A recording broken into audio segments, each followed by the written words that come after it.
Hindi talaga mauubusan ng magagandang pasyalan ng Pilipinas tulad na lang sa Visayas kung saan pwede rin mag-enjoy ng island hopping at spelunking. Narito ang report.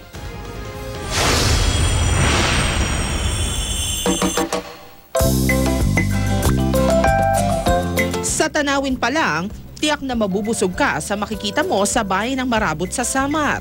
Swak na swak para sa mga gustong mag-island hopping. Isa sa mga ipinagmamalaki ng bayan ang Malaparaisong Beach. At kapag namangka ka, nagkalat ang maliliit na isla sa paligid. 103 isla ang nasa palibot ng Marabot. Sa mga athletic at gusto ng physical activities, pwedeng mag-rock climbing. Nagtataglay din ng mga magagandang dive sites ang bayan.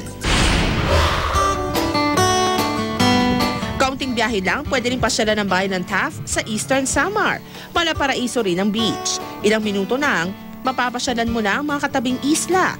Mula Taft, ilang minuto lang at mararating mo na ang bayan ng Sulak. Mula naman doon, 25 minuto lang, nasa Makati Island ka na.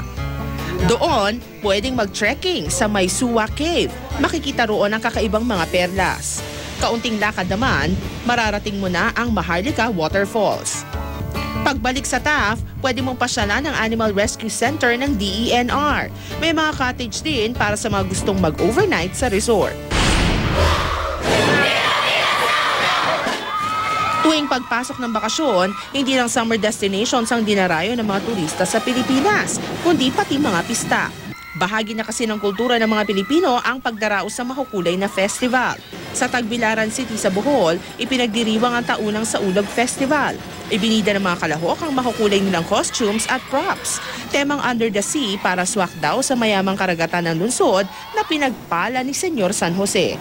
Tuwang-tuwa naman ang mga turista at manonood.